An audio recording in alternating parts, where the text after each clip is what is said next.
अब मैं आपको बताऊंगी फर्स्ट सी प्रोग्राम। सी का एक छोटा सा सिंपल सा प्रोग्राम बताऊंगी जिसके हेल्प से आपके काफी कुछ प्रोग्रामिंग के कंसेप्ट्स क्लियर हो जाएंगे। तो सबसे पहले आप माइंड से ये चीज निकाल दीजिए कि प्रोग्रामिंग बिल्कुल भी डिफिकल्ट होती है, प्रोग्रामिंग बहुत इजी होती है अगर आप उसको एक गेम की तरह ट्रीट करें। मैं स्टेप बाय स्टेप आपको सिखाऊंगी इसके रूल्स और आपको प्रोग्रामिंग बहुत ही इंटरेस्टिंग लगेगी। तो प्लीज चैनल को सब्सक्राइब जरूर कीजिए। अब हम स्टार्ट करते हैं। हमारा एम क्या है कि हमें दो नंबर्स को ऐड करना है। तो दो नंबर्स हमारे मान लिया है 2 और 3 या कुछ भी नंबर्स हो सकते हैं, उनको हम प्लस करके हम क्या चाहेंगे उसका रिजल्ट एक तीसरे नंबर में आ जाए। तो हमें कितने वेरिएबल्स की जरूरत पड़ेगी? 3 वेरिएबल्स की जरूरत पड़ेगी। तो अब जैसे आप किसी को कोई रेसिपी सिखाते हो तो ऊपर आपको इंग्रेडिएंट्स बताने पड़ते हैं कि इन इंग्रेडिएंट्स की हमें इस सामग्री की हमें जरूरत पड़ेगी। तो वैसे ही हमें यहाँ पर इस चीज को क्या बोला जाता है? डिक्लेरेशन। मतलब हमें डिक्लेयर करना पड़ता है कि हमें इन 3 चीजों की जरूरत पड़ने वाली है। किसकी? ए, बी और सी की। तो ये ए, बी, सी यहां तक तो समझ में आ गया होगा। अब ये इंट क्या चीज है?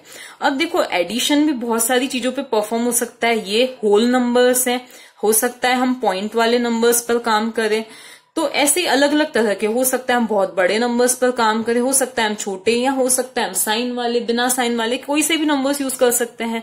तो उनमें से ही एक क्या होता है? इंट। इंट का मतलब क्या होता है? इंटीजर, या उसका यूज कहाँ होता है? होल नंबर्स के लिए यूज होता है। उसका यूज कहाँ होता है? होल नंबर्स के लिए। अगर आप पॉइंट वाले नंबर्स पर एडिशन परफॉर्म करना चाहते हो तो आप उसकी जगह पे क्या लिख दोगे? फ्लोट लिख दोगे।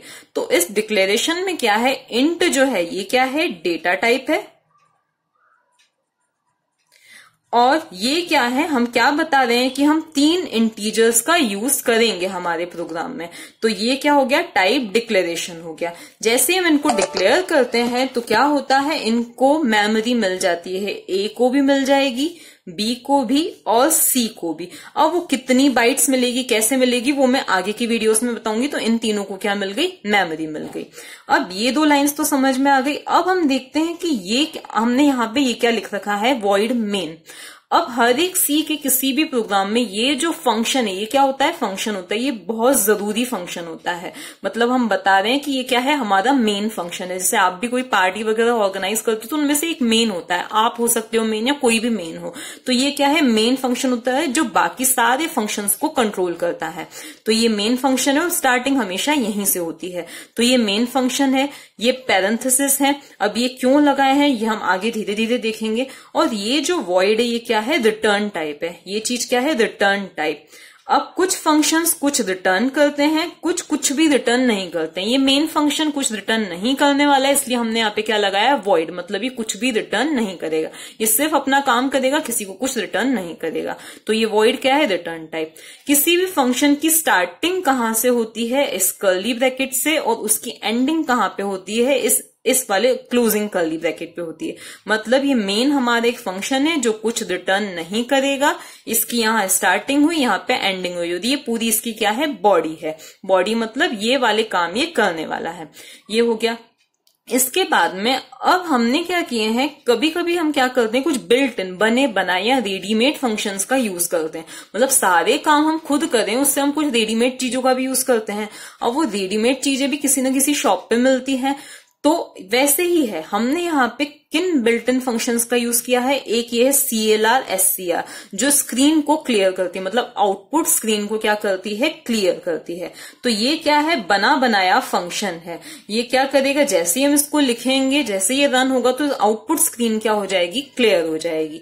इसके अलावा हमने ये एक और रेडीमेड बिल्ट इन फंक्शन का यूज किया है, printf। इसका क्या काम होता है? डबल कोट्स में हम जो कुछ भी लिखते हैं इसके अंदर वो हमारे स्क्रीन पर, आउटपुट स्क्रीन पर प्रिंट हो जाता है। ये मैं अभी समझाऊंगी।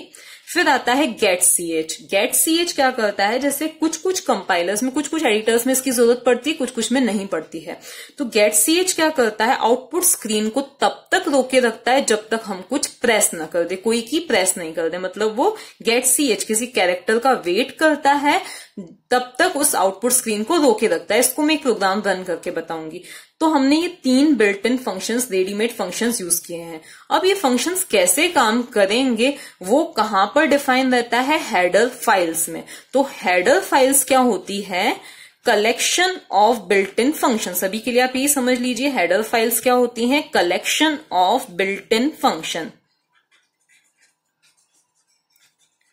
अब printf कैसे काम करेगा ये किसको पता है, इस stdio.h को पता है, मतलब स्टैंडर्ड इनपुट आउटपुट। इस हेडर फाइल के अंदर printf की डेफिनेशन दी गई है कि printf कैसे काम करेगा, इसलिए ये जरूरी है कि उसे हम अपने प्रोग्राम में क्या करें, इंक्लूड करें। तो हमने क्या किया है, इस stdio.h को हमारे प्रोग्राम में इंक्लूड किया है इस प्री प्रोसेसर की हेल्प से। तो हैश इंक्लूड stdio.h, ये एंगल ब्रैकेट, ये इसका सिंटेक्स होता है, ये हमें हमेशा लगाना पड़ेगा। तो इसकी हेल्प से हमने क्या किया है, stdio.h को हमारे प्रोग्राम में इंक्लूड किया है, शामिल किया है। अब ये CLR SCR कैसे काम करेगा ये किसको पता है, conio.h को, मीन्स कंसोल इनपुट आउटपुट। इस चीज को ये पता है कि ये CLR SCR कैसे काम करेगा, इसलिए हमारे लिए ये जरूरी है कि हम क्या करें, इस conio.h को भी हमारे प्रोग्राम में इंक्लूड करें।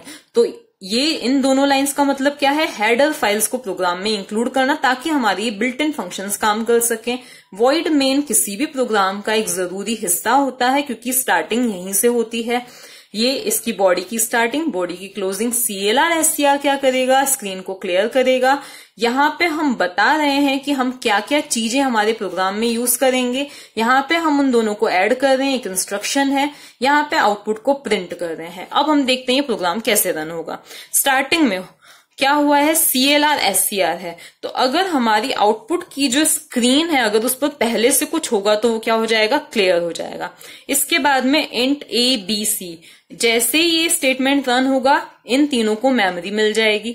फिर क्या हुआ, C = A+B। यहाँ पे मैं एक चीज भूल गई थी, यहाँ पे हमने A और B की कोई वैल्यू नहीं दी है, तो यहाँ पे आप इसी के बाद में क्या कर दीजिएगा, A मान लिया, हम अज्यूम कर रहे हैं 10, B = 20 मान लिया हमने दे दिया। तो A की वैल्यू क्या हो जाएगी, 10 हो जाएगी, B की वैल्यू क्या हो जाएगी, 20 हो जाएगी। अगर हम ये नहीं भी लिखते हैं तो वो क्या करेगा, कुछ भी इनकी रफ गार्बेज वैल्यूज दे देता है, वो चीज हम बाद में देखेंगे।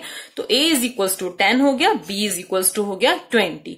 अब क्या होगा, C = A+B, मीन्स C की वैल्यू क्या हो जाएगी, 10 + 20 मतलब क्या हो जाएगी, 30। तो A मीन्स 10, ये 20, 10 + 20, C = 30 हो गया। अब काम आता है हमें इसको प्रिंट करना है। तो अगर हम लिखते हैं सिंपली printf, अगर हम ऐसे लिखते हैं डबल कोट्स में C, तो हमारे आउटपुट में क्या आ जाएगा, बस C आ जाएगा, उसकी वैल्यू नहीं आएगी। तो किसी भी चीज की अगर हमें वैल्यू प्रिंट करनी है तो हम ऐसे लिखते हैं %D।